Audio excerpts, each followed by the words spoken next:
Mister जय कुमार मेहता जी लिखते हैं कि सर गॉल ब्लैडर की जो पथरी होती है, जिसको हम पित्ते की पथरी या गोल्ड स्टोन भी बोलते हैं, उसके बारे में कुछ जानकारी दीजिए, उसके ऊपर एक वीडियो बनाए। तो दोस्तों आज का वीडियो गॉल ब्लैडर पथरी के ऊपर है, यानी कि गॉल ब्लैडर स्टोन जिसको बोलते हैं, पित्ते की पथरी जिसको बोलते हैं, उसके क्या सिम्टम्स होते हैं, क्या उसमें हमें ध्यान रखना चाहिए, कौन सी चीज़ों को अवॉइड करना चाहिए, क्या ये दवाइयों से ठीक हो सकती है, दवाइयों से हो सकती है तो कौन सी दवाइयों से ठीक हो सकती है, क्या इसके लिए ऑपरेशन है और ऑपरेशन में भी कौन सा ऑपरेशन हमें कराना चाहिए, कौन सा नहीं कराना चाहिए, इस बीमारी के लक्षण क्या है, ये बीमारी पैदा कैसे होती है, इन सब चीज़ों के ऊपर, इन सभी विषयों के ऊपर बात करेंगे। तो देरी ना करते हुए आज की वीडियो को शुरू करते हैं। मैं आपका दोस्त आयुर्वेदा कंसल्टेंट तेजपाल, और मिस्टर जय कुमार मेहता जी की तरह आप भी किसी भी टॉपिक के ऊपर वीडियो बनवाना चाहते हैं तो आप हमारे वीडियो के कमेंट बॉक्स में टाइप जरूर करें, और वीडियो को लाइक करके चैनल को सब्सक्राइब करना ना भूलें, क्योंकि सब्सक्राइब करना, वीडियो पर लाइक करना, बेल आइकन को प्रेस करना, ये बिल्कुल फ्री होता है।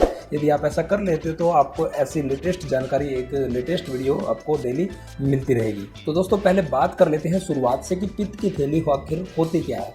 ये एक प्रकार का एक ब्लैडर टाइप का होता है, तो हम थैली टाइप का बोल सकते हैं, जो थैली नुमा पार्ट होता है और जो हमारे लीवर के टच में होता है। और जो भी हम खाना खाते हैं उसको लीवर जब पचाता है, और लीवर जिस टाइम पे खाना खाता है तो उसके अंदर, उस थैली के अंदर एक्स्ट्रा बॉयल्स इकट्ठे होते रहते हैं, और जब भी खाना खाते हैं तो आंतों के अंदर जिस टाइम पे खाना खाता है वो बॉयल्स भी वहाँ से उठ के वहाँ पे चले जाते हैं, जिससे हमारे खाने की जो प्रक्रिया वो बढ़ जाती है, जिससे हमारी पाचन शक्ति बढ़ जाती है। इसका एक्चुअल में ये काम है, यानी कि इसको अगर सिंपल भाषा में समझे तो ये खाना पचाने का काम करती है, जो ये थैली नुमा बनी होती है, जिसको हम गॉल ब्लैडर बोलते हैं, या जिसको हम पित्त बोलते हैं। अब बात कर लेते हैं कि ये किस टाइप की बीमारी है और ये कैसे बनती है।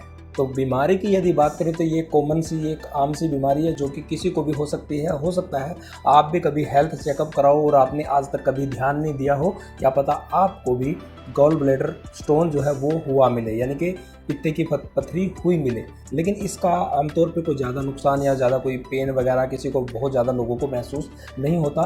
कुछ लोगों को जब पता होता है, उनको जब पेन होता है तो उनको तब पता चलता है कि उनको कोई पथरी है, जबकि इसको बनने में सालों लगते हैं, बहुत सालों से ये बन रही होती है। ये तकरीबन हर व्यक्ति के अंदर छोटी या बड़ी तादाद में होती है। हो सकता है वो छोटे रूप में हो या बड़े रूप में हो सकता है उसकी वजह से आपको कोई पेन भी ना हो रहा हो, लेकिन तकरीबन हर व्यक्ति के अंदर ये बनी हुई होती है, हर एक व्यक्ति के पित्ते के अंदर। अब जैसे मैंने बताया कि ये बनती कैसे है, जो हमारे गॉल ब्लैडर के अंदर जिस टाइम पे हम कोई फैटी फूड या ज़्यादा खाते हैं या फिर ज़्यादा ऑयली चीज़ें खाते हैं, तो उससे जो कोलेस्ट्रॉल बढ़ता है, जिसको बैड कोलेस्ट्रॉल बोलते हैं, जब वो ज़्यादा बढ़ता रहता है तो बैड कोलेस्ट्रॉल ज़्यादा बढ़ते रहने से ये पित्ते की पथरी ज़्यादा बनने की संभावना होती है। अब बात करें इसके लक्षण का, कैसे पता करें। जिस टाइम पे आपके लीवर के निचले हिस्से में, यानी कि आपके दाहिने हाथ के लीवर के निचले हिस्से में, पेट के ऊपरी हिस्से में बहुत ज़्यादा ज़ोर से पेन होना शुरू हो जाए, और पेन होते हुए कमर की तरफ निकलना शुरू हो जाए, या फिर ये पेन होते हुए आपके राइट कंधे तक भी जा सकता है, या फिर ये कभी कभी ये पेन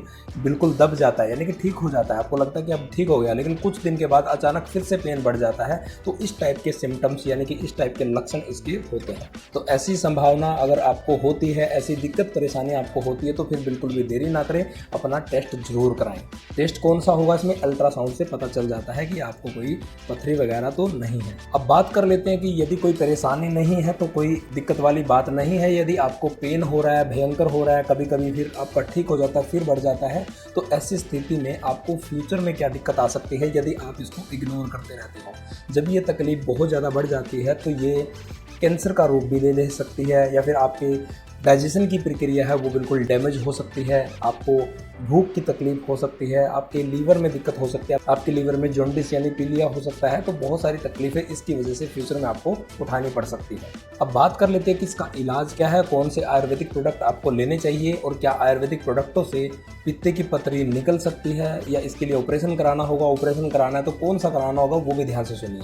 देखिए, सबसे पहले तो बात करें यदि ऑपरेशन की, तो ऑपरेशन में इसमें सर्जरी ऑपरेशन या फिर दूरबीन ऑपरेशन, दोनों से ही इसको निकाला जा सकता है। लेकिन मैं आपको बेस्ट यही बताऊंगा कि दूरबीन ऑपरेशन ही कराइए। उससे क्या है कि आपके पेट के अंदर बहुत ज़्यादा होल बड़ा नहीं करना पड़ता, छोटे से होल द्वारा इसको निकाल लिया जाता है। सर्जरी से आपको बहुत ज़्यादा दिक्कत होती है, या काफ़ी दिनों तक आपको रेस्ट करना पड़ता है, जबकि दूरबीन ऑपरेशन में व्यक्ति 2 से 3 दिन में फिर से बैकअप ले लेता है, वो अपने काम पे या अपने कामकाज को कर सकता है। अब रही बात प्रोडक्टों की कि कौन से आयुर्वेदिक प्रोडक्ट पित्ते की पथरी का ऑपरेशन कराने के बावजूद भी आपको लेने चाहिए, वो होता है श्री तुलसी। क्योंकि जैसे मैंने बताया कि ये कोलेस्ट्रॉल से बनती है, तो श्री तुलसी कोलेस्ट्रॉल को ख़त्म करने में, उसको मेंटेन करने में बहुत ज़्यादा हेल्प करती है। उसका आप रेगुलर सेवन करिए 2-2 बूंदे सुबह और शाम। उसके बाद यदि आपको वीकनेस लग रही है तो आप ऑपरेशन कराने के बाद जीवन शक्ति रस ले सकते हैं, जिससे आपके बॉडी के अंदर चुस्ती आएगी, आपको एक एनर्जी मिलेगी, क्योंकि ये एनर्जी ड्रिंक का भी काम करता है और बहुत सारी जड़ी बूटियाँ इसमें होती हैं जो कि पीलिया पांडु जैसी खतरनाक बीमारियों से भी लड़ने में सक्षम होती है। इसके अलावा आप लीव केयर सिरप ले सकते हैं जो आपके लीवर को मजबूत करेगा। जैसे मैंने बताया कि इसमें थोड़ा सा लीवर पे असर पड़ता है, तो उस असर को ठीक करने के लिए, उसको मैनेज करने के लिए, उसको कंट्रोल करने के लिए लीव केयर सिरप का इस्तेमाल जरूर करें। 10-10 ml सुबह शाम दोनों टाइम ले सकते हैं, या फिर आप 3 टाइम भी ले सकते हैं। इसके अलावा यदि आपको डाइजेशन में दिक्कत है, आपको अपच हो रही है, तो आप एलो डाइजेस्ट भी ले सकते हैं, जिसकी 10-10 बूंदे सुबह शाम और दोपहर तीनों टाइम खाना खाने के बाद 10 ml पानी के अंदर कोई 10 से 15 मिनट के बाद ले सकते हैं। यदि आपको भी किसी और टॉपिक के ऊपर वीडियो बनवाना है तो आप हमारे वीडियो के अंदर कमेंट जरूर करें, ताकि मैं आपके लिए इस प्रकार का कोई वीडियो तैयार कर सकूं। और मिलते हैं किसी और नेक्स्ट ऐसी ही इन्फॉर्मेशन वाली वीडियो के अंदर। तब तक के लिए आप सबका बहुत बहुत धन्यवाद। जय हिंद, गुड एमसी।